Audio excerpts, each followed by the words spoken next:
नमस्कार साथियों, स्वागत है आपका मेरे साथ मेरे YouTube channel art study with Jeet sir में। और हर बार की तरह इस बार भी लेकर आया हूँ आपके लिए मैं DSSB ड्राइंग टीचर का सॉल्व पेपर। जी हाँ दोस्तों, इससे पहले हम लोग PGT फाइन आर्ट्स 2018 के पेपर को हम लोग हल कर चुके हैं। उसके 5 भाग मैंने अपलोड किए हैं। यदि आपने नहीं देखे हैं तो आप मेरे चैनल को सब्सक्राइब कीजिए, वहाँ आपको ये सभी वीडियोज़ उपलब्ध होंगे, तो आप उनको जरूर देखिए। और साथ ही आज हम लोग हल करने जा रहे हैं TGT ड्राइंग 2018 का पेपर जो हुआ था सितंबर 2018 में। हम लोग इन सभी प्रश्नों की व्याख्या सहित उनका अध्ययन करेंगे। आज हम लोग यहाँ पे 30 प्रश्नों का अध्ययन करेंगे। और आप यदि इस चैनल पे पहली बार आ रहे हैं तो सब्सक्राइब कीजिए, अच्छा लगने पे लाइक कीजिएगा, दोस्तों के साथ शेयर ज़रूर कीजिएगा। तो चलिए बढ़ते हैं हमारे प्रश्नों की तरफ। दोस्तों आपको मैं बता दूं कि इस प्रश्न पत्र में लगभग 100 प्रश्न हमारे सब्जेक्ट के हैं, जिनमें से 90 प्रश्न सब्जेक्ट से संबंध रखते हैं और जो 10 प्रश्न हैं वो संबंध रखते हैं हमारी मानसिक योग्यता के, यानी कि शैक्षणिक अभिरुचि के हैं। इसके अलावा इसमें 100 प्रश्न जो पूछे जाएंगे उनमें से 20 प्रश्न मेंटल एबिलिटी के होंगे, मानसिक योग्यता के होंगे, 20 प्रश्न सामान्य जागरूकता के या सामान्य ज्ञान के होंगे, 20 प्रश्न गणित के होंगे, 20 इंग्लिश के और 20 हिंदी के। इस प्रकार से 100 प्रश्नों के बाद में जो है हमारे सब्जेक्ट के प्रश्न आने वाले हैं। तो हम लोग देखने वाले हैं आज का पहला प्रश्न। आज का पहला प्रश्न है, पद्मिनी चित्रकला का नाम पद्मपाणि है क्योंकि। दोस्तों आपको बता दूं कि ये पद्मिनी चित्रकला न होकर ये पद्मपाणि का ही चित्र है। इंग्लिश से हिंदी में ट्रांसलेशन किया गया, इसलिए ये नाम इस प्रकार से आ गया है। तो बोधिसत्व पद्मपाणि का चित्र जो है वो उसको पद्मपाणि क्यों कहते हैं, तो इसका आंसर दे रखा है हाथ में कमल। दोस्तों आपको बता दें कि पद्म का मतलब होता है कमल और पाणि का अर्थ होता है हाथ। पानी यानी जल और पानी यानी हाथ, तो यहाँ पे हाथ में कमल इसका सही जवाब होगा। आपको बता दो कि यह जो चित्र है ये अजंता की गुफा संख्या 1 से प्राप्त हुआ है। तो हम सभी जानते हैं कि अजंता की गुफाएं महाराष्ट्र के औरंगाबाद जिले में स्थित हैं। ये देखिए दोस्तों, यह है वो गुफा संख्या 1 है जिसके दोनों तरफ आप बात करेंगे तो इस तरफ जो है बोधिसत्व पद्मपाणि का और इस तरफ बोधिसत्व वज्रपाणि का चित्र बने हुए हैं, और यहाँ बीच में जो है भगवान बुद्ध की जो है एक प्रतिमा बनाई गई है। ठीक है दोस्तों, ये याद रखें। साथ में आप देखिए ये है जो है महाजनक जातक की किताब यहाँ देखने को मिलती है। इसके अलावा सिद्धार्थ व यशोधरा की कहानी है जो भी यहाँ पे प्राप्त होती है। इसके अलावा नंदकथा जातक है, मार विजय है यानी बुद्ध का प्रलोभन का चित्र है, फारसी राजदूतों के चित्र हैं, श्रावस्ती का चमत्कार है, ये चित्र भी देखने को मिलते हैं। यह चित्र है बोधिसत्व पद्मपाणि का। इसमें देखिए दोस्तों आप लोग यदि आप देखेंगे तो इसमें भगवान बुद्ध जो है उनके हाथ में कमल दिखाया गया है, यानी नीले रंग का एक कमल का पुष्प दिखाया गया है। ये रंग जरूर याद करें, नीले कमल का दिखाया गया है। मुकुट धारण किए हुए दिखाया गया है, मोतियों की माला इनके गले में दिखाई गई है। ठीक है, और ये जो है वज्रपाणि का चित्र है दोस्तों, जो कि मैंने अभी आपको दिखाया था। ठीक है, तो ये गुफा संख्या 1 की जानकारी। और साथ ही आपको बता दूं कि गुफा संख्या 1 जो है इसका निर्माण लगभग 200 ईसा पूर्व से 650 ईसा पूर्व के मध्य हुआ था। ठीक है, और ये एक चौकोर होल है, एक विहार गुफा है ये, और महायान धर्म से संबंध रखती है, यानी कि बौद्ध धर्म में महायान संप्रदाय से संबंधी रखती है। और साथ ही जो है यहाँ की अन्य जो मैंने आपको बताया था महाजनक जातक जो है यहाँ की एक बहुत ही अन्य महत्वपूर्ण है।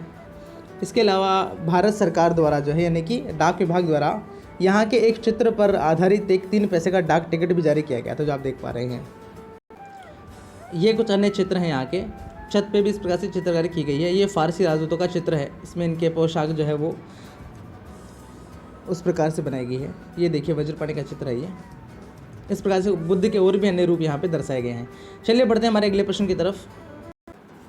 तो दोस्तों देखते हैं हमारा अगला प्रश्न। अगला प्रश्न है, निम्नलिखित में से कौन सी गुफाएं हीनयान दृष्टिकोण को दर्शाती है। तो दोस्तों ये हीनयान दृष्टिकोण को दर्शाने वाली गुफाओं के बारे में पूछ रहे हैं जो अजंता की है। तो जैसा कि हम सभी जानते हैं कि अजंता की जो गुफाएं हैं जिनमें गुफा संख्या 8, 9, 10, 11, 12, 13 तक की जो गुफाएं हैं वो हीनयान धर्म से संबंध रखती है। यहाँ पे हालांकि 11 नहीं दिया गया है, यहाँ पे 11 को छोड़ के 15 दिया गया है, तो उस प्रकार से इसका सही जवाब 4 नंबर का ही होगा। ठीक है दोस्तों, जरूर याद रखें। इसके अलावा आपको बता दूं कि यहाँ पे बाकी गुफाएं हैं वो महायान धर्म से संबंध रखती हैं। अगला प्रश्न है, गुप्त अवधि की मूर्तियों में निम्नलिखित में से विशेषताएं कौन सी हैं। बालकनी और छतरी के साथ स्तूप, ग्रीको रोमन शैली और तकनीक, देवताओं के चारों ओर होलों की विस्तृत सजावट, और उभरी हुई नक्काशी की मूर्तिकला और धर्म संघ। तो दोस्तों आपको मैं बता दूं कि बालकनी और छतरी के साथ स्तूप, यदि हम लोग इसकी बात करें तो मौर्य काल जो है उस मौर्य काल में इस प्रकार की चीज़ों का निर्माण हुआ था, यानी कि बालकनी है, और छतरी के साथ स्तूप जो हैं वो स्तूप वगैरह जो है ये मौर्य काल में बने थे। साथ ही सुंग काल का भी जो इसमें महत्वपूर्ण योगदान रहा था। फिर ग्रीको रोमन शैली और तकनीक की यदि हम बात करें तो ये रखती है संबंध कुषाण काल से, यानी जो गांधार शैली जो थी उसमें ग्रीको रोमन को हम लोग उससे कुषाण से इसको संबंध हम लोग मानेंगे। और फिर यहाँ पे इसका सही जवाब दे दिया है देवताओं के चारों ओर होलों की विस्तृत सजावट, जिसमें गुप्त काल में मुख्य जो मंदिर होता था या गर्भगृह जो होता था उसके आसपास जो है कुछ छोटे छोटे आले बनाए जाते थे जिनके अंदर जो है मूर्तियाँ सुशोभित होती थी। और उभरी हुई नक्काशी के मूर्तिकला और धर्म संघ की यदि हम बात करें तो ये संबंध रखेगी हमारी मौर्य काल से और सुंग काल से संबंध रखेगी, क्योंकि उस काल में जो है मूर्तियाँ जो है उभार कर बनाई जाती थी। तो ये चारों जो है जवाब शायद आप लोग समझ गए होंगे। अगला प्रश्न है, सील में पीपल वृक्ष पकड़ी हुई दो महिलाएं किस स्थान से संबंध रखती है? पीपल वृक्ष पकड़ी हुई दो महिलाएं और इस सील के ऊपर यानी कि मोहर के ऊपर जो है ये इस प्रकार की आकृति जो कहाँ से मिली है? तो दोस्तों का जवाब देगा चौहंदड़ो। चौहंदड़ो जो है ये कहाँ पर है? ये सिंध पाकिस्तान में ये है। और चौहंदड़ो की जो खोज है वो 1930 to 31 में की गई थी एनजी मजूमदार के द्वारा, याद रखिए दोस्तों ये। इसके बाद में 1935 to 36 में मेके हैं, उन्होंने भी जो है इसकी खुदाई की थी। और चौहंदड़ो की यदि हम बात करें तो यह है शील बनाने का यानी कि मोहर बनाने का एक बहुत ही अच्छी जगह थी। यहाँ पे बहुत सी जो है मोहरें बनाई जाती थी। इसके अलावा यहाँ पे मनके बनाने के कारखाने भी प्राप्त हुए हैं दोस्तों, ये भी याद रखें। कार्नेलियन जो मोती हैं वो यहाँ पे बनाए जाते थे।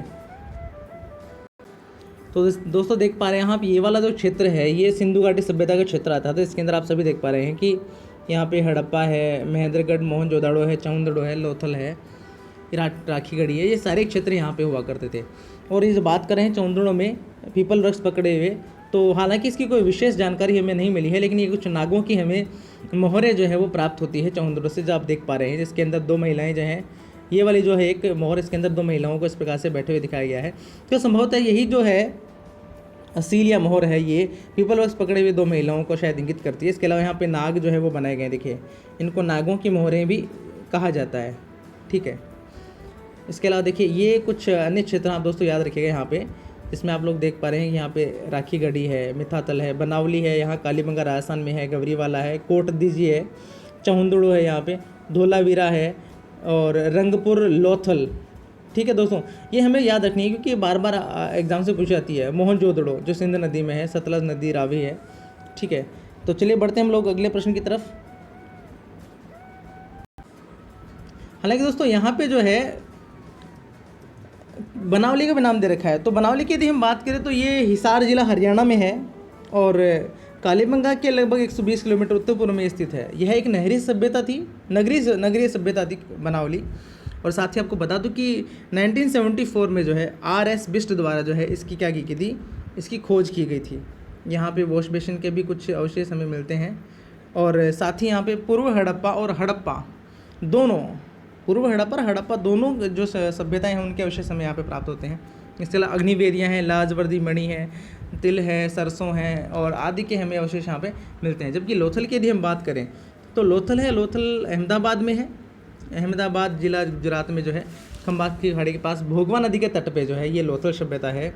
और लोथल से जो है सबसे बड़ा गोदीबाड़ा हमें यहाँ से प्राप्त हुआ, यानी कि एक प्रकार से बंदरगाह है जो ये हुआ करता था। और लोथल की जो खोज है वो की गई थी 1955 to 62 में रंगनाथ राव के द्वारा। यहाँ पे तांबे का जो है कुत्ता की जो है यहाँ पे वो प्रतिमा मिली है। इसके अलावा चावल के साक्ष्य भी यहाँ से प्राप्त हुए हैं। और कोटदीजी का यहाँ पे जो नाम दे रखा है, तो कोटदीजी कहाँ है? सिंध प्रांत जो है वो खेरपुर पाकिस्तान के अंदर, वहाँ पर एक कोटदीजी सभ्यता है, जिसके आपको मैं पहले ही बता चुका हूँ। 1953 to 55 के मध्य जो है जो फजल अहमद द्वारा जो है इसकी खोज की गई थी।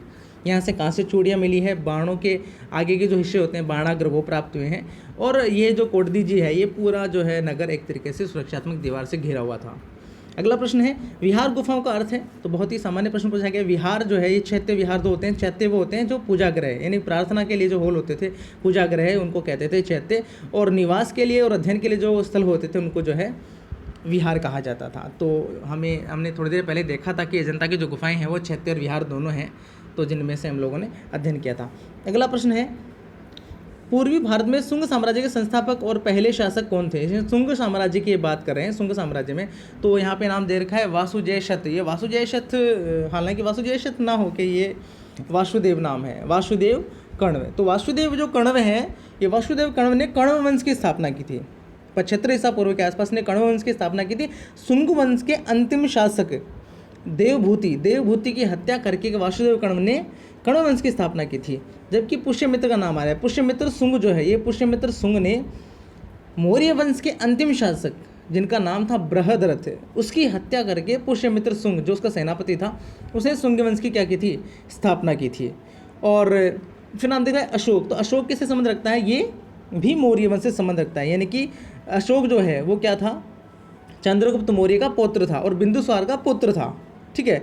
और अगणित मित्र की यदि हम बात करें, यहाँ पे अगणित मित्र नाम दे रखा है, तो अगणित मित्र या फिर अग्निमित्र नाम आता है। तो अग्निमित्र जो है ये 151 से 141 ईसा पूर्व के टाइमिंग में था। और ये किसके बाद में शासक बना था, ये बना था आपके देवभूति से पहले का टाइमिंग था, उसमें था। यानी ये कहें कि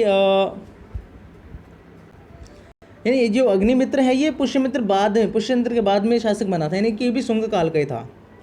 यानी पुष्यमित्र शुंग का टाइमिंग 185 से 151 था और 151 से 141 के मध्य अग्निमित्र था। ये अग्निमित्र या अग्निमित्र यहाँ पे नाम दे रखा है, तो ये था। तो आप लोग शायद समझ चुके होंगे कि वासुदेव जो है, वासुदेव संबंध रखता है कण्व वंश से। पुष्यमित्र शुंग जो है वो शुंग वंश के संस्थापक माने जाते हैं और पहले शासक थे जिन्होंने मौर्य वंश के अंतिम शासक बृहदरथ को हराया था। अशोक जो है मौर्य वंश से संबंध रखते हैं और अग्निमित्र जो वो किससे संबंध रखते हैं, ये भी शुंग काल से ही संबंध रखते हैं। अगला प्रश्न है, कौन से स्कूली कलाकार बौद्ध विषयों पर केंद्रित थे। तो यहाँ पे आंसर दे रखा है गांधार। दोस्तों आपको बता दो कि गांधार यहाँ पे ऑप्शन दे रखा है, ये इसका सही जवाब होगा। गांधार क्यों होगा, क्योंकि गांधार क्या था, एक तरीके से बौद्ध केंद्रित विषयों पे यहाँ पे बहुत सारी जो है मूर्तियों का निर्माण हुआ था। हालांकि यहाँ पे ऑप्शन दे रखा है गुप्त का संबंध रखें तो गुप्त ने न केवल बौद्ध के बल्कि उन्होंने हिंदू है, जैन है और बौद्ध तीनों धर्मों से रिलेटेड उन्होंने मूर्तियाँ बनवाई थी।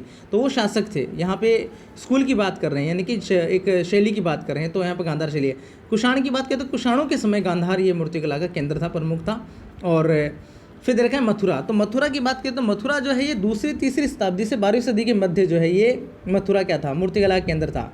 तो मथुरा न केवल बौद्ध विषयों का केंद्र था बल्कि बाकी धर्मों की बात करें तो वो हिंदू धर्म का भी एक केंद्र माना जाता है। यानी कुषाण के बाद में गुप्त शासकों का आधिपत्य मथुरा पे रहा था और उनमें जो है चंद्रगुप्त विक्रमादित्य के समय जो है मथुरा में शैव वैष्णव धर्म से संबंधित बहुत सारी मूर्तियों का निर्माण हुआ था। साथ ही जो है जैन धर्म से संबंधित भी मूर्तियाँ बनी थी मथुरा में। तो हम लोग ये नहीं कह सकते कि मथुरा केवल बौद्ध का विषय था। गांधार केवल और केवल क्या था, बौद्ध विषयों पे उन्होंने मूर्तियाँ बनाई थी, तो वो गांधार में बनी थी। तो इस प्रकार से इसका सही जवाब क्या होगा, गांधार ही होगा।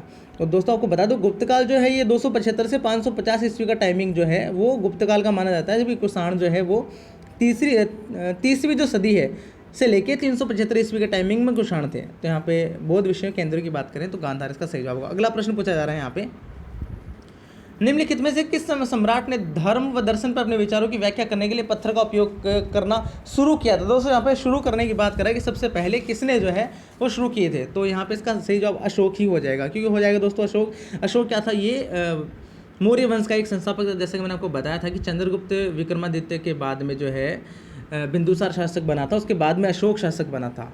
तो ये अशोक है, इसने क्या किया था, सबसे पहले कलिंग युद्ध के बाद में, यानी कलिंग युद्ध जब इसने लड़ा था उसके बाद में इसने बौद्ध धर्म को अपना लिया था। और बौद्ध धर्म के जो कुछ विचार हैं और ये कहें कि उनकी शिक्षाएं हैं, उनको उन्होंने भेजने के लिए, उनका प्रचार प्रसार करने के लिए पत्थरों के ऊपर उनका जो है लेख खुदवाए थे। ठीक है। और उसके बाद में यहाँ पे देखो ऑप्शन दे रहे कुणाल दे रखा है। तो कुणाल की बात हो तो कुणाल कौन है, कुणाल अशोक का पुत्र है। यानी पद्मावती और अशोक का एक पुत्र, उसका नाम कुणाल था। तो ये तो इसका सही जवाब नहीं होगा। संप्रति यहाँ पे दे रखा है, तो संप्रति कौन था, संप्रति था दशरथ का पुत्र। ठीक है, संप्रति दशरथ का पुत्र था। यानी कि चंद्रगुप्त, बाद में बिंदुसार, फिर अशोक, फिर दशरथ और उसके बाद में संप्रति आता है। और फिर दे रखा है यहाँ पे देवावर्मन। तो देवावर्मन क्या था, देवावर्मन था किसके बाद में, शालिका शुका के बाद में। यानी कि संप्रति के बाद में शालिशुका आया था, उसके बाद में देवावर्मन आया था। तो यहाँ पे पहले सम्राट की बात की जा रही तो वो अशोक ही है। इन सब में से पहला सम्राट अशोक है, इसके लिए इसका सही जवाब जो है अशोक हो जाएगा। अगला प्रश्न यहाँ पे, कुषाण काल में बैठे हुए बुद्ध कटरा माउंट कहाँ स्थित है। इसका सही जवाब दे रखा है सरकार संग्रहालय मथुरा, यानी कि जो मथुरा का जो राष्ट्रीय संग्रहालय है वहाँ पर ये रखी हुई है। ये कटरा माउंट जो है वहाँ से मिली थी। और आपको बता दूं कि ये जो प्रतिमा है इसमें भगवान बुद्ध को अभय मुद्रा में बनाया गया है।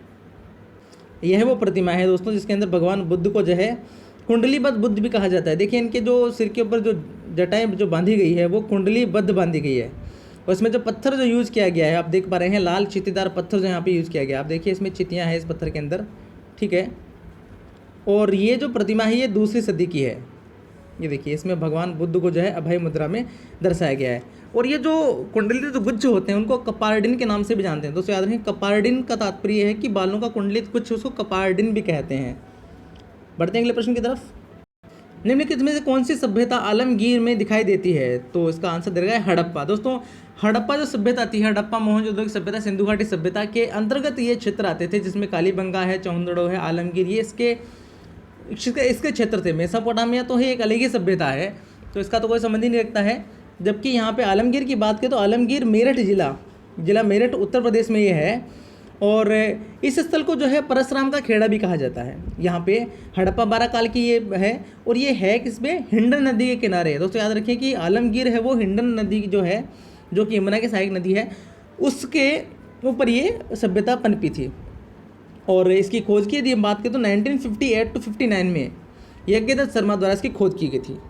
और साथ ही हम लोग को बता दें कि यह जो क्षेत्र है आलमगीर, इसको सिंधु घाटी सभ्यता का पूर्वी सीमा क्षेत्र कहा जाता है। ये देखिए इस फोटो में आप देख पा रहे हैं कि ये जो पूरा का पूरा जो क्षेत्र आ रहा है, इस पूरे क्षेत्र में ये वाला जो क्षेत्र है ये क्या आ गया, यहाँ पे इसका एंडिंग पॉइंट आ गया। इससे आगे जो है सिंधु घाटी सभ्यता के हमें स्थल देखने को नहीं मिलते हैं। और लोथल के बारे में आप सभी जानते हैं कि जो लोथल है, सॉरी ऊपर वाला प्रश्न था, हाँ, जबकि कालीबंगा आप जानते हैं, कालीबंगा जो है वो राजस्थान में है। और चौहंदड़ो के बारे में अपना अगला प्रश्न होने वाला है। अगला प्रश्न है, हड़प्पा संस्कृति संदर्भ में रॉक कट आर्किटेक्चर किस जगह पर पाया गया है? रॉक कट आर्किटेक्चर यानी कि पत्थरों का यूज करके आर्किटेक्चर यानी वास्तुकला कहाँ पाई गई है?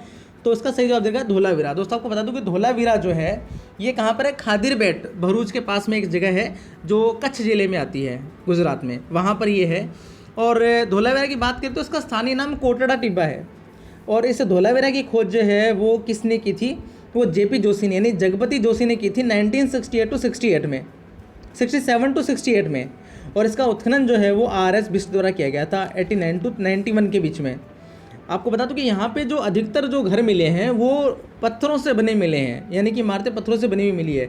जबकि बाकी के जो स्थल मिले हैं हड़प्पा और मोहनजोदड़ो के, वो ईंटों से मिले हैं। इसके अलावा जो धोलावीरा है ये दोनों तरफ से जल चैनलों से घिरा हुआ था, जिसमें एक का नाम मानसर है, एक का नाम मनहर है। और धोलावीरा की खास बात यहाँ से सबसे बड़ा स्टेडियम प्राप्त हुआ है। और राखी गढ़ी जो सबसे बड़ा स्थल है हड़प्पा और मोहनजोदड़ो का, उसके बाद में ये दूसरे नंबर का सबसे बड़ा क्षेत्र माना जाता है। जबकि लोथल है ये भी कहाँ पर है? गुजरात में है, ठीक है। और मांटेगोमरी की बात करें हम लोग तो मांटेगोमरी कहाँ पर है? ये भी हड़प्पा का एक प्राचीन स्थल है, कृषि क्षेत्र ये माना जाता था, ठीक है। और ये भी कहाँ था? ये अभी चला गया पाकिस्तान के अंदर, ठीक है। पाकिस्तान का जो साहिवाल जो नगर है वर्तमान में, वो माउंट गोमरी क्षेत्र माना जाता है। और कालीबंगा आपको बताया जिसका अर्थ होता है काली चूड़ियाँ, राजस्थान के हनुमानगढ़ जिले में है। अगला प्रश्न है, जैन धर्म की 24वीं तीर्थंकर की एक वर्ग पीठ पर बैठे हुई मूर्ति की मुद्रा को क्या कहा जाता है? तो इसका जवाब दे रखा है वज्र प्रियंकासन मुद्रा। दोस्तों वज्र प्रियंकासन मुद्रा की बात कर रहे हैं। एक दर के यहाँ पे योगपीठ मुद्रा, योगपीठ मुद्रा भी एक तरीके से पद्मासन मुद्रा ही हो जाती है। और एक दर की वज्र पद्म मुद्रा, और फिर है सूर्य नमस्कार। तो सूर्य नमस्कार तो बिल्कुल नहीं होगा इसका सही जवाब। वज्र पद्म मुद्रा और वज्र प्रियंकासन मुद्रा, तो दोस्तों इनके बारे में आपको एक विशेष जानकारी मैं दूंगा। अभी मैं इसके बारे में रिसर्च कर रहा हूँ और भी। हालांकि मैं आपको बता दूं कि जैन धर्म में 3 मुद्राएं स्पेशली मानी जाती है। एक होती है कायोत्सर्ग मुद्रा, जिसको खड्गासन मुद्रा भी कहते हैं, ठीक है, जिसकी जो प्रतिमाएं हैं बाहुबली की प्रतिमा, हम लोग जानते हैं कि बाहुबली की प्रतिमा जो है वो इसका एक महत्वपूर्ण उदाहरण है। इसके अलावा जो एक होती है उसको बोलते हैं अर्ध पद्मासन मुद्रा, और एक होती है पद्मासन मुद्रा। 3 मुद्राएं होती है, और इन्हीं के नाम जो है ये वज्र प्रियंकासन, वज्र पद्म और योगपीठ मुद्राएं उन्हीं के नाम माने जाते हैं। तो इनकी विस्तृत जानकारी मैं आपको और उपलब्ध करवाने की कोशिश करूँगा। यह जो प्रतिमा है कायोत्सर्ग प्रतिमा है, इस प्रकार से। आपको बता दूं कि इसको खड्गासन भी कहते हैं, जैसे आपको बताया था मैंने। बाहुबली की प्रतिमा इसका सर्वोत्तम उदाहरण है। इसके अलावा खड्गासन मुद्रा की और जो अन्य जो प्रतिमाएं वो चूलगिरी बड़वानी में है भगवान आदिनाथ की प्रतिमा, जो 84 फीट ऊंची है। और गौतमेश्वर बाहुबली की जो प्रतिमा है वो 57 फीट ऊंची है, ठीक है। इसके अलावा एक पार्श्वनाथ की प्रतिमा भी प्राप्त हुई है, एक पत्थर की बावड़ी से प्राप्त हुई है ग्वालियर दुर्ग से, जो 35 फीट ऊंची है, और वो है पद्मासन मुद्रा में है। प्रश्न है, हड़प्पन शिला का उपयोग मुख्य रूप से किस लिए किया जाता था? आंसर दे रखा है संपत्ति का स्वामित्व है। दोस्तों इसका आंसर किस प्रकार से दिया गया है इसके बारे में मैं कुछ नहीं कह सकता। रॉयल्टी को इंगित करने के लिए भी हालांकि सील का यूज़ होता था, संपत्ति के स्वामित्व के लिए भी होता है, तो अधिकारों को इंगित करने के लिए भी होता है, तो व्यापार के लिए भी होता है। तो इसका जवाब किस प्रकार से संपत्ति का स्वामित्व है मैं ज़्यादा एक्सप्लेन नहीं कर पाऊंगा। अगला प्रश्न है देवी माँ मदर गॉडेस की सबसे विशेषता क्या है? यानी ये देवी माँ का मतलब मातृत्व, जो मातृ देवी की प्रतिमा की बात की जा रही है। यहाँ पे मातृ देवी की जो प्रतिमा है उनकी मुख्य विशेषता क्या है तो आप खुद ही देख पाएंगे। यह मातृ देवी की प्रतिमा है और ये हड़प्पा मोहनजोदड़ो से ऐसी बहुत सारी प्रतिमाएं प्राप्त हुई है। सबसे खास बात तो एक तो कि टेराकोटा से बनी होती थी और यहाँ पे मातृ देवी की बहुत सारी मूर्तियाँ बनी है, क्योंकि यहाँ पे मातृ सत्तात्मक उस वक्त का जो है ये समाज हुआ करता था। तो इसकी मुख्य विशेषता क्या है यहाँ पे दिखाई गई, ये देखो यहाँ पे इनके सिर के ऊपर जो है ऐसे कुछ विशेष प्रकार की आकृति बनी होती थी। ये देखिए विशेष एक प्रकार की टोपी बनी होती थी, ये इसकी मुख्य विशेषता मानी जाती है। ये देखिए यहाँ पे बहुत सारी मूर्तियाँ बनी हैं तो उन सभी का जो है टोपी नुमाई संरचना होती थी, ये इसकी मुख्य विशेषता थी। हालांकि बाकी ऑप्शन दे रखे हैं गोलाकार स्तन, घुमावदार आंखें, हार, ये सभी भी हैं, लेकिन इसकी मुख्य विशेषता वो पंखे नुमा आकार की टोपी है। अगला प्रश्न है पत्थर की मारा विजय मूर्तिकला किस गुफा संख्या में स्थित है? तो ये गुफा संख्या 26 में ही है दोस्तों। मारा विजय की एक बहुत ही विशाल प्रतिमा जो है वो अजंता की गुफा संख्या 26 में देखने को मिलती है, जो कि एक महायान धर्म से संबंध रखने वाली चैत्य गुफा है। और यह जो गुफा है गुफा संख्या 26 है, ये इसका नाम जो है इसका संबंध में बुद्ध भद्र का नाम आता है और उसके मंत्री स्मार्क जो थे उसका नाम इसके लिए आता है, यानी उनको राजा को उपहार में दी गई ये गुफा थी। 5वीं से 6वीं सदी के मध्य जो है इस गुफा का निर्माण हुआ था। और ये जो इसमें है मार विजय की जो मैं आपको प्रतिमा बता रहा हूँ, जिसको महापरिनिर्वाण बुद्ध की प्रतिमा भी कहा जाता है, ये इसकी मुख्य मूर्तिकला है। ये वाली जो प्रतिमा है ये है मार विजय की, जो बहुत ही फेमस प्रतिमा है। इसके अलावा देखिए इस प्रकार से ये इस प्रकार से इसमें एक स्तूप भी बना हुआ है ये, और इस प्रकार से दोनों तरफ पिलर बने हुए हैं। और इसके बाहर का बाहरी दृश्य है इस गुफा का, ये इस गुफा का प्लान है। इस प्रकार से ये पूरी की पूरी गुफा बनी हुई है। इस प्रकार से ये जो अंदर स्तूप बना हुआ है जो, जबकि गुफा संख्या 15 दे रखी है। हालांकि कोई विशेष महत्व की गुफा नहीं है, 20 का भी नहीं है। और गुफा संख्या 10 जो है वो गुफा संख्या 10 में 6 दिन जातक है, शाम जातक है आदि की जो है कथाएं देखने को मिलती है। अगला प्रश्न है सिंधु घाटी सभ्यता के किस साक्ष्य के कारण आर्य पूर्व आर्य सभ्यता के रूप में जाना जाता है? तो स्क्रिप्ट और तांबा इसका सही जवाब दे रखा है। दोस्तों आपको बता दूं कि जो सिंधु घाटी सभ्यता है इसके बाद में जो है वैदिक सभ्यता आती है, यानी कि प्रारंभिक या पूर्व वैदिक सभ्यता काल जो है 1500 से 1000 ईसा पूर्व जो माना जाता है, जो कांस्य युगीन मानी जाती थी। और उत्तर वैदिक काल जो था वो 1000 से 600 ईसा पूर्व के मध्य था, जो लोहे युगीन सभ्यता थी। तो इस प्रकार से वैदिक काल का टाइमिंग लगभग 1500 से लेके 500-600 ईसा पूर्व तक का जो टाइमिंग है वो वैदिक काल का माना जाता है, जो कि सिंधु सभ्यता के बाद का था। ठीक है, वैदिक सभ्यता आर्य सभ्यता कह दें, ये दोनों एक ही नाम थे जो सिंधु घाटी सभ्यता के बाद गए हैं। तो यहाँ पे स्क्रिप्ट और तांबा है, उसकी वजह से जो है इसको पूर्व आर्य सभ्यता माना जाता है। अगला प्रश्न है यहाँ पर पद्मिनी चित्रकला। अगला प्रश्न है पद्मिनी लिखा हुआ है, पद्मिनी चित्रकला में फूल धारण करने वाले बुद्ध का कौन सा रंग है? अब बुद्ध का तो कौन सा रंग, बुद्ध का नहीं पूछ रहे हैं एक्चुअली, ये फूल का ही पूछ रहे हैं कि भगवान बुद्ध ने कौन से रंग का फूल धारण किया हुआ है। तो ये नीले कमल का है, जैसे कि आपको बता चुका हूँ पहले। अगला प्रश्न है 5वीं सदी में ध्यानमग्न बुद्ध किससे संबंधित है? ध्यानमग्न बुद्ध किससे संबंधित है? गुप्त वंश से। क्यों है दोस्तों? क्योंकि आपको बता दो 5वीं सदी में क्या था, गुप्त काल ही था। शुंग वंश दे रखा है तो वो मौर्य वंश के बाद में आता। मौर्य वंश की बात करें तो मौर्य वंश का टाइमिंग लगभग अपने 4वीं सदी से 2री सदी का टाइमिंग था, यानी कि 322 से 185 ईसा पूर्व के बाद में। उसके बाद में शुंग काल आता है 185 से 72 ईसा पूर्व के बाद। फिर उसके बाद में आता है कुषाण काल की बात करें तो कुषाण काल का टाइमिंग 30 ईसा पूर्व से 375 ईस्वी के आसपास है। तो ये है ही नहीं, तो 5वीं सदी का टाइमिंग है गुप्त काल का ही, यानी कि 275 से 550 ईस्वी का जो टाइमिंग है वो गुप्त काल का था। और उस दौरान जो है ध्यानमग्न बुद्ध की प्रतिमा बनी थी। तो इसका सही जवाब गुप्त काल हो जाएगा। अगला प्रश्न है डोमाबाद किस नदी के तट पे स्थित है? डोमाबाद ना हो कि दोस्तों ये देमाबाद है। देमाबाद किस नदी के तट पे है? तो ये गोदावरी नदी के तट पे है। देमाबाद कहाँ है? महाराष्ट्र के अहमदनगर, माफ कीजिएगा, अहमदनगर जो जिला है उसमें श्रीरामपुर तालुका है, उसके अंतर्गत जो है ये देमाबाद नाम का पुरातात्विक स्थल है, जो हड़प्पा संस्कृति से संबंध रखता है। इस देमाबाद की खोज 1958 में बीबी बापार्डी करने की थी। BP बोपार्डीकर ने की थी। और इसकी खुदाई की बात करें तो इसकी खुदाई 58 to 59 में हुई थी, देशपांडे ने की थी। 74 to 75 में SR रावण के द्वारा की गई थी। उसके अलावा जो है 75 to 79 के मध्य जो है SS साली द्वारा भी जो इसकी खुदाई की गई थी। और यहाँ पे कांसे के काफ़ी उपकरण मिले हैं, इसलिए इसकी प्रसिद्धि है। कांसे के उपकरण यहाँ से काफ़ी मात्रा में मिले हैं, इसलिए इसको फेमस है। और यहाँ पे एक 2 बैलों युक्त एक प्रतिमा मिली है, जिसको बुल रेसिंग भी कहा जाता है। ये दिमाबाद से ही मिली है। इसके अलावा भोगवा की बात करें तो भोगवा नदी के तट पे कौन सी सभ्यता है? लोथल सभ्यता है। मदार नदी के तट पे कौन सी है? रंगपुर सभ्यता है। और रंगोई जो है, रंगोई के तट पे कौन सी सभ्यता है? बनावली है। बनावली सभ्यता रंगोई नदी के तट पे है। तो यहाँ पे इसका सही जवाब हो जाएगा गोदावरी। गोदावरी नदी के तट पे दिमाबाद सभ्यता। अगला प्रश्न है, गंगा के किनारे मौर्य द्वारा निर्मित विशाल लकड़ी का किला कहाँ स्थित है? इसका सही जवाब दे रखा है दोस्तों, यहाँ पे बिहार दे रखा है। बिहार किस प्रकार से? हालांकि मैं आपको बता दूं कि जो लकड़िया किले की यदि बात करें तो पाटलिपुत्र या जो पटना क्षेत्र के अंतर्गत एक क्षेत्र आता है कुम्हारर। उस कुम्हारर में जो है एक बाग है, उसका नाम है बुलंदी बाग है। उस बुलंदी बाग के अंदर जो है ये लकड़िया किला के अवशेष प्राप्त होते हैं। हालांकि उत्तर प्रदेश मध्य प्रदेश बिल्कुल गलत जवाब है। बिहार और पाटलिपुत्र यहाँ पे 2 मुख्य होंगे, जिनमें से बिहार के अंदर पाटलिपुत्र आता है। और पाटलिपुत्र के अंतर्गत ये कुम्हारर नाम की एक जगह है। कुम्हारर के अंदर ही एक बुलंदी बाग नाम की एक जगह है, वहाँ पर जो लकड़ी के किले के में प्रमाण प्राप्त होते हैं, पैलिसेड जिसको कहा जाता है। और ये जो लकड़ी का जो किला है, इसकी खोज जो है 1895 में L.A. वेडल ने की थी, ठीक है। और उसके बाद में 1912 और 13 में जो है एक स्पूनर थे अमेरिकी पुरातत्वविद, उन्होंने भी जो है यहाँ पर खुदाई की थी। तो इस प्रकार से देखा जाए तो इसका सही जवाब जो है वो कुम्हारर होता तो सही होता, या फिर पाटलिपुत्र इसका सही जवाब होना चाहिए था। हालांकि बिहार दे रखा है, किस प्रकार से दे रखा है ज़्यादा एक्सप्लेन मैं आपको नहीं कर पाऊंगा, लेकिन याद रखिए दोस्तों, बिहार के अंदर पाटलिपुत्र या पटना क्षेत्र के अंतर्गत जो है कुम्हारर, और कुम्हारर के अंतर्गत जो बुलंदी बाग आता है। अगला प्रश्न है निम्नलिखित में से कौन सा चोल मंदिर वास्तुकला का हिस्सा नहीं है? यानी कि चोल मंदिर वास्तुकला का हिस्सा निम्न में से कौन सी चीज़ नहीं है? तो इसका सही जवाब दे रखा है गर्भगृह। हालांकि हर एक मंदिर में गर्भगृह होता है, लेकिन चोल जो वास्तुकला है उसके अंदर गर्भगृह का नाम से जो है यहाँ पे इस प्रकार से कोई स्थान नहीं हुआ करता था।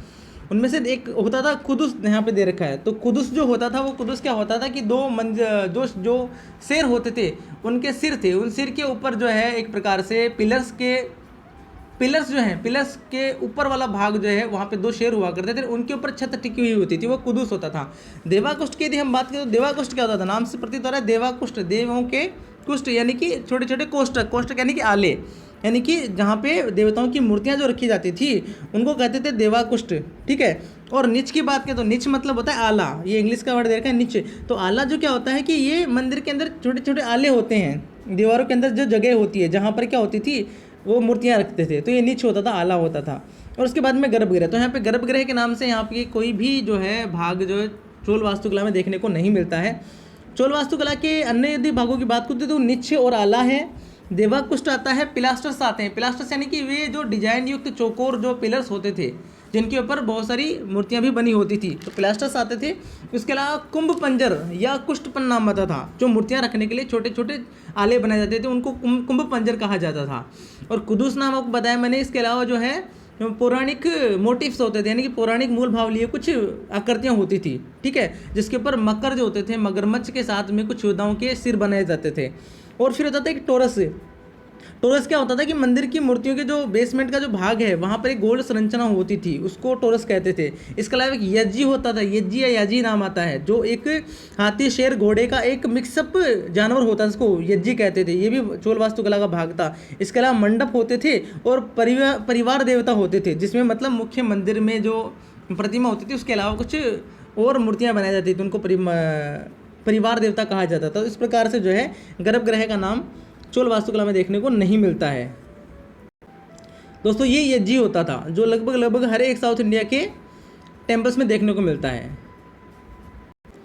अगला प्रश्न है इंडो सरसैनिक मतलब शेर सैनिक वास्तुकला के रूप में कौन सी शैलियों को जाना जाता है, यानी कौन सी शैलियों को जो है वो इंडो शेर सैनिक वास्तुकला के नाम से जानते हैं। तो दोस्तों आपको बता दूं कि जो इंडो शेर सैनिक आर्किटेक्चर से मतलब है कि 19वीं सदी में ब्रिटिश औपनिवेशिक जो भारत था, यानी कि भारत जो अंग्रेजों के अधीन था, उस वक्त जो है क्या था कि इस्लामी, भारतीय और यूरोपीय तत्वों के समन्वय से एक नवीन जो वास्तुकला की शैली पनपी थी, उसको इंडो शेर सैनिक वास्तुकला के रूप में हम लोग जानते हैं, या उसको इंडो इस्लामिक भी कहते हैं।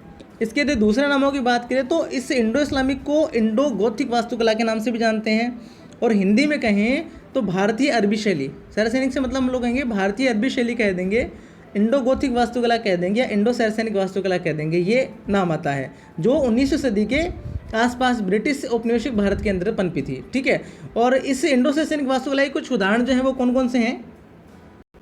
यह मद्रास हाई कोर्ट इसी का उदाहरण है। इसके अलावा विक्टोरिया मेमोरियल कोलकाता भी इसी का उदाहरण है। इसके अलावा छत्रपति टर्मिनल जो है विक्टोरिया टर्मिनल मुंबई में स्थित है, ये भी इसका एक उदाहरण है। इसके अलावा केंद्रीय जो सचिवालय है अपना दिल्ली का हो, ये भी इसी का है। इसके अलावा चेपाक पैलेस है चेन्नई में, वो भी एक उसी का उदाहरण है। अगला प्रश्न है, कौन सा मंदिर योजना एक तारा की तरह दिखता है और उसे तारामय योजना के रूप में जाना जाता है? यानी कि तारे के आकार में दिखने वाली रंग जो योजना है वो कौन से मंदिरों की है? तो यहाँ पे उत्तर देखा है होयसाला। होयसाला यानी कि होयसाला जो युग हुआ था, यानी कि 11वीं से 14वीं सदी के मध्य कर्नाटक में एक जो शैली पनपी थी वो होयसाला शैली के नाम से जानी जा सकती है। और यहाँ पे होयसल जो है शासक हुआ करते थे, तो उन्होंने जो मंदिर बनाए थे वो एक तारा की योजना में उन्होंने मंदिर बनाए थे। यह उस मंदिर की योजना है, यानी कि जो होयसला के शासकों के समय जो मंदिर बने थे उनमें से देखो चेनाकेशव मंदिर आता है वेलूर का, इसके अलावा होयसलेश्वर मंदिर हलेबीडु का आता है, केशव मंदिर सोमनाथपुरा का आता है। इसके अलावा और भी बहुत सारे ऐसे मंदिर हैं जो उसी को फॉलो करते हैं। देखिए यहाँ पे जो मंदिर जो है वो कैसे बनाए गए थे, देखिए स्टार के आकार में इस प्रकार से बनाए जाते थे, इसलिए उनको तारामय योजना के रूप में जानते हैं। ये देखिए इस प्रकार से उनका जो आधार होता था वो तारामय बनाते थे इस प्रकार से, ये देखिए। जबकि हम लोग दूसरे मंदिरों की बात करें हम लोग तो देखिए यहाँ पे एक मंदिर का ये दे रखा है, ये कांचीपुरम का दे रखा है। कांचीपुरम में कैलाशनाथ जो टेम्पल है वो इस प्रकार से बनाया गया, तो ये किसी प्रकार से कोई ये है तारानुमा आकृति नहीं नज़र आती है। इसके अलावा ये देखिए आप पापनाथ का विरूपाक्ष मंदिर, ये भी जो है कोई तारा आकृति इसके अंदर नज़र नहीं आती है। ठीक है दोस्तों, तो इस प्रकार से जब ये कैलाशनाथ जो मंदिर है वो कहाँ पर है? कांचीपुरम में है। कैलाशनाथ नाम दे रखे हैं यहाँ पे, ये कहाँ है? कांचीपुरम में है। पल्लव शासकों के समय ये मंदिर बना था, नरसिंहवर्मन सेकंड ने बनवाया था ये। जबकि पापनाथ के मंदिर की यदि हम बात करें तो ये पटकदल में है, पटकदल कर्नाटका में 7वीं-8वीं सदी में ये मंदिर बने थे चालुक्य शासकों के समय। और पापनाथ का जो मंदिर है वो नागर और द्रविड़ शैली का एक मिक्सअप रूप है। ठीक है, और विजयनगर एक साम्राज्य हुआ करता था उस वक्त का। अगला प्रश्न है, कौन से इंडो इस्लामिक वास्तुकला के पारंपरिक रूप से वर्गीकृत नहीं है? इंडो इस्लामिक वास्तुकला के पारंपरिक रूप से वर्गीकृत नहीं है, इसमें से पूछा जा रहा है। तो इसका देखा है ग्रीको शैली। ग्रीक शैली का इंडो इस्लामिक शैली से कोई संबंध नहीं है, जबकि प्रांतीय शैली, मुगल शैली, शाही शैली जो है वो इंडो इस्लामिक शैली के अंतर्गत आती है। आपको बताना चाहूँगा कि प्रांतीय शैली से मतलब क्या हो जाएगा कि देखो एक से होती थी दिल्ली शाही शैली, यानी कि 1191 से 1557 के टाइमिंग में जो एक वास्तुकला की शैली थी वो दिल्ली शैली या शाही शैली के नाम से जानी जाती थी।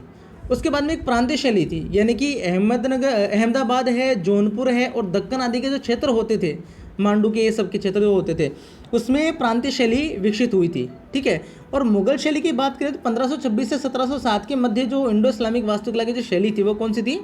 मुगल वास्तुकला थी। तो इस प्रकार से भारतीय इस्लामिक वास्तुकला की 3 ही मुख्य शैलियाँ हैं, दिल्ली या शाही शैली, प्रांतीय शैली और मुगल वास्तु शैली। ठीक है, लेकिन ग्रीको शैली नहीं है। अगला प्रश्न है, महाबलीपुरम के पूर्व और पश्चिम में कौन सा मंदिर स्थापित है? तो इसका जवाब दे रखा है शिव। हालांकि मैं बात करूँगा महाबलीपुरम में जो मंदिर बने हैं उसमें 5 रथ मंदिर बने हैं, 5 पांडवों के बने हैं। इसके अलावा एक जो मंदिर बना है वो शोर टेम्पल इसको कहते हैं, वो भगवान शिव को समर्पित है। ठीक है, उस शोर टेम्पल में भगवान शिव की सोम स्कंद वाली प्रतिमा बनी हुई है, तो इसका संबंध सीधे सीधे किससे हो जाएगा? भगवान शिव से हो जाएगा। पार्वती विष्णु की किस प्रकार की कोई प्रतिमा वहाँ पे उपलब्ध नहीं है इस प्रकार से। अगला प्रश्न है, भारतीय मंदिर के कुछ हिस्सों का सही अवरोही क्रम को पहचान करें। यानी कि भारतीय जो मंदिर बने उनका अवरोही क्रम आपको बताना है, तो आप इसे आराम से समझ पाएंगे। यहाँ पे देखिए दे रखा है, यहाँ पे सबसे ऊपर क्या होता था? कैलासा होता था, उसके बाद में आमलक होता था, उसके बाद में शिखर होता था ये, और शिखर का जो कुछ उभरा हुआ जो भाग होता था उसको बोलते उर्शृंगा बोलते थे, उर्शृंगा। और उर्शृंगा के बाद में क्या होता था? इसके अंदर की बात करें तो प्रदक्षिणा पथ होता था, गर्भगृह होता था, और जिसके ऊपर ये मंदिर बना होता है उसको जगती कहते हैं। और जो उसका आधार है उस आधार को क्या बोलते हैं? उस आधार को अधिष्ठाना बोलते हैं या अधिष्ठान कहा जाता है। तो एक तरीके से मंदिर वास्तुकला के भाग हो जाएंगे। सबसे पहले देखो कैलाश हो जाएगा, कैलाशा, आमलक हो जाएगा, शिखर हो जाएगा, उरुशृंगा या उर्शिखरा हो जाएगा, जगती हो जाएगी, अधिष्ठान हो जाएगा। ठीक है, गर्भगृह, प्रदक्षिणा पथ इसी के अंदर के एक भाग हैं। तो इस प्रकार से इसका सही जवाब हो जाएगा कैलासा, यानी कैलासा, उरुशिखरा और अधिष्ठान। अगला है गोल गुंबद बीजापुर में निम्नलिखित में से कौन सी सामग्री उपयोग की गई है, यानी कि बीजापुर का जो गोल गुंबद है वो किस पत्थर से बना हुआ है, तो ये बना है गहरे भूरे बेसाल्ट पत्थर से बना है। दोस्तों हम आपको बता दूं कि जो गोल गुंबद है वो कर्नाटक में है और सुल्तान अहमद आदिल शाह का मकबरा जो है के नाम से इसको जाना जाता है। और इसके जो वास्तुकार थे उसका नाम था याकुत के दाबुल के याकुत। दाबुल एक स्थान है, वहाँ के याकुत नाम का वास्तुकार इसका हुआ करता था। आपको बता दूं कि 1656 में ये पूर्ण हुआ था। 1626 से 1656 के मध्य इस गोल गुंबद का निर्माण हुआ था। यह है वो गोल गुंबद है जो कि बहुत ही विशाल एक इमारत है। इसके अंदर आपको बता दूं कि दोस्तों यह जो है इस प्रकार से इसमें 4 पिलर बने हुए हैं। चारों पिलर्स में कितने स्थल हैं, इसमें 7 तल बने हैं इस प्रकार से। और इसके अंदर जो है गलियारा बना हुआ है, उस गलियारे को जो है अंग्रेजों ने विस्परिंग गैलरी कहा था, यानी लगभग 11 फीट चौड़ी एक गैलरी बनी हुई है जिसके अंदर थोड़ा सा भी बोलने पर उसकी आवाज़ दूसरी तरफ भी सुनाई देती है। और एक खास बात, जो इसका जो पूरा जो ये गुंबद जो बना हुआ है, ये इसका जो व्यास है वो 44 मीटर है, जबकि इसकी पूरे की हम बात की हम करें तो पूरा यहाँ से देखिए इसकी जो है पूरी चौड़ाई वो है यहाँ पर 51 मीटर, सॉरी इसकी जो है हाइट है वो 51 मीटर है। और 156 फीट के जो यहाँ से यहाँ तक का 156 फीट है ये इस प्रकार से। तो ये सबसे बड़ी जो है इसमें एक बालकनी भी थी, उसका नाम हमसा उसको कहा जाता है। ये देखिए ये वो गलियारा है, इसको विस्परिंग गैलरी के नाम से भी जानते हैं। अगला प्रश्न है, सन 1921 में भारतीय राष्ट्रीय कांग्रेस के अधिवेशन में झंडे का प्रस्ताव किसने रखा? यहाँ पर झंडे का प्रस्ताव रखने की बात की जा रही है, तो झंडे का प्रस्ताव जो गांधी जी ने रखा था। 1921 में जो है भारतीय राष्ट्रीय कांग्रेस का एक विजयवाड़ा का अधिवेशन हुआ था, इसके अंदर गांधी जी ने ये रखा था। पिंगली वेंकैया नाम देखा है, पिंगली वेंकैया जो है उसने उसका डिज़ाइन तैयार किया था। ठीक है दोस्तों, ये देखिए इस प्रकार से कुछ भारतीय राष्ट्रीय ध्वज का निर्माण हुआ था, जिसमें से यहाँ पे जो 1921 का जो ये ध्वज है ये जो है डिजाइन तैयार किया गया था पिंगली वेंकैया के द्वारा, जिसको 1921 में स्वीकार किया गया था। प्रश्न है, कौन सी गुफा सबसे उस उल्लेखनीय थीम को दर्शाती है जिसमें रावण द्वारा माउंट कैलाश हिलाने की थीम को दिखाया गया है? यानी कि भगवान जो शिव हैं उनके भक्त थे रावण, तो उन्होंने क्या किया था कि कैलाश पर्वत को उठाया था। तो रावण का कैलाशोत्तोलन या रावण का कैलाश पर्वत को उठाने इस थीम के ऊपर मूर्ति कला जो है वो कहाँ देखने को मिलती है? तो ये देखने को मिलती है गुफा संख्या 16 में। गुफा संख्या 16 यानी कि एलोरा की गुफा संख्या 16 है, जिसको कैलाशनाथ मंदिर के नाम से जाना जाता है। उसके अंदर जो है ये विशेष रूप से उल्लेखनीय है। इससे गुफा संख्या 16 का निर्माण जो है वो कृष्ण प्रथम ने, राष्ट्रकूट राजा कृष्ण प्रथम ने करवाया था। ठीक है, यहाँ पे बहुत ही सुंदर तरीके से इसको बनाया गया है। दोस्तों ये कैलाशनाथ टेम्पल है, उसका एक बाहरी व्यू है कैलाशनाथ टेम्पल का, जो कि एक रॉक कट टेम्पल है, यानी पूरा एक ही चट्टान को काट के बनाया गया ऊपर से नीचे की तरफ। और इसके अंदर ये है जो मूर्ति शिल्प है, ये है रावण का कैलाशोत्तोलन, रावण का कैलाश पर्वत को उठाना, ये दृश्य है ये है। इसके अलावा ये देखिए दोस्तों बहुत सुंदर है। इसके अलावा ये एक और दृश्य है रावण का कैलाशोत्तोलन, इसको भी रावण का कैलाशोत्तोलन कहते हैं, लेकिन ये गुफा संख्या 29 से संबंध रखता है दोस्तों। तो गुफा संख्या 29 में भी रावण का कैलाशोत्तोलन है, लेकिन यहाँ पे सबसे महत्वपूर्ण की बात की जा रही है, तो सबसे महत्वपूर्ण यही है जो गुफा संख्या 16, जबकि गुफा संख्या 14 दे रखा है। गुफा संख्या 14 को रावण की खाई कहा जाता है, जहाँ पर भी बहुत सारे में मूर्तिशिल्प देखने को मिलते हैं। लास्ट का प्रश्न है, ताजमहल पर कौन सी किताब कैलीग्राफी पर तैयार की गई है? यानी कैलीग्राफी कौन सी किताब पे की गई है? तो इसका जवाब देगा कुरान पे, यानी कुरान की कुछ आयतें जो हैं वो ताजमहल के मुख्य द्वार पे बनाई गई है। यह जो देख पा रहे हैं आप दोस्तों ताजमहल, जो कि आगरा उत्तर प्रदेश में है। 73 मीटर ऊंचाई का ये पूरा बना हुआ है ताजमहल। 1632 से 53 के मध्य जो है शाहजहाँ के काल में बना था, ऐसा माना जाता है। शाहजहाँ ने इसका निर्माण करवाया था, कि मुमताज़ के लिए इसका निर्माण करवाया था, और इसमें पितरादुरा का भी प्रयोग किया गया है। देखिए दोस्तों यहाँ पे जो ये मेन गेट है, ये जो मुख्य द्वार इस प्रकार से बनाए गए थे, उनके ऊपर ये आयतें लिखी गई है, ये देखिए। और ये यमुना नदी के तट पे स्थित है। तो दोस्तों ये थे आज के 30 प्रश्न, और आने वाले अगले 30 प्रश्न यानी कि 60 प्रश्न इसमें और बच गए हैं। तो आने वाला जो भाग है मैं जल्दी ही अपलोड कर दूंगा। और इसके बारे में आपको ये कैसा लगा वीडियो कमेंट करके ज़रूर बताइएगा। कौन सी इन्फॉर्मेशन जो है थी वो आपको ज़्यादा अच्छी लगी, ये भी आप ज़रूर बताइएगा। और आप चैनल पे पहली बार है तो आप उसको सब्सक्राइब ज़रूर कीजिएगा, ताकि आपको जब भी नया वीडियो मिलेगा आपको इन्फॉर्मेशन मिलती रहेगी। ठीक है, तो आपको वीडियो कैसा लगा ज़रूर बताइएगा। धन्यवाद।